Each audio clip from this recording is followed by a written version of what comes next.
Salut tout le monde. Aujourd'hui nous allons parler des systèmes embarqués.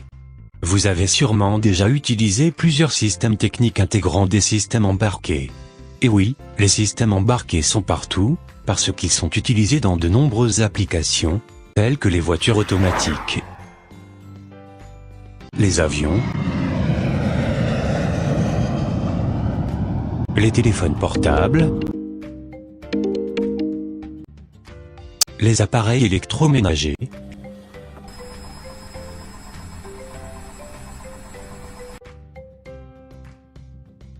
les équipements médicaux et plusieurs autres appareils qu'on utilise chaque jour.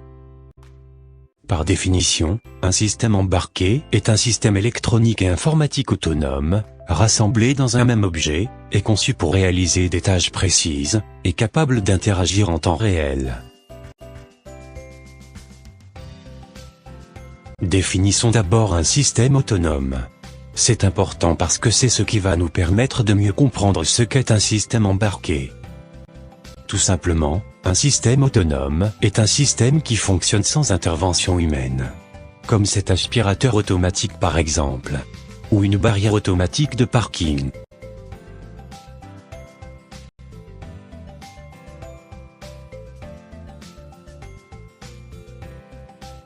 Et pour terminer, une montre connectée est aussi un système autonome.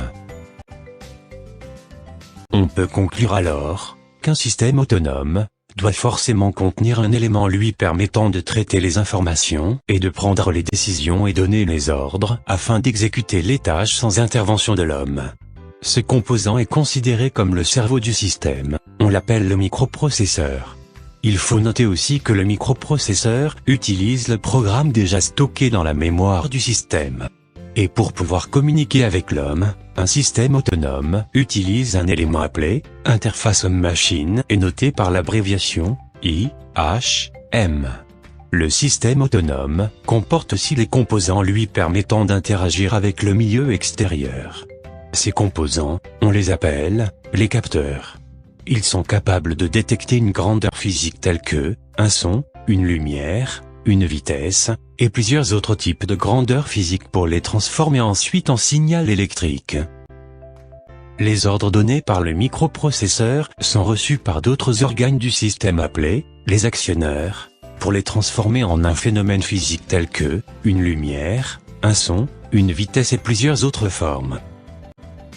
Pour mieux comprendre ce qu'est un système autonome, prenons l'exemple du store automatique qu'on a déjà vu dans une vidéo précédente.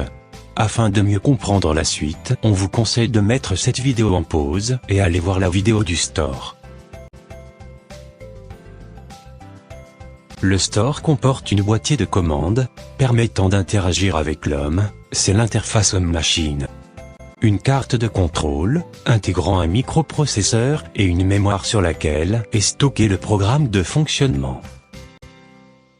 Un capteur de luminosité, qui mesure la luminosité ambiante. Et un capteur de vent, appelé anémomètre, qui mesure la vitesse du vent.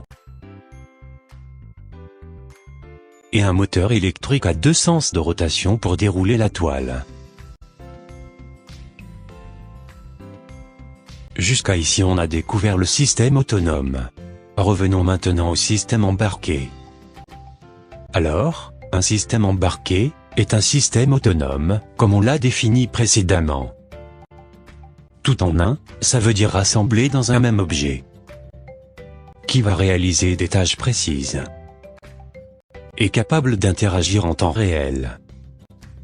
Et pour terminer, reprenons l'exemple de l'aspirateur automatique de poussière. Cet aspirateur est un système autonome, qui comporte plusieurs éléments rassemblés, lui permettant d'interagir avec l'extérieur tout en aspirant les poussières en temps réel.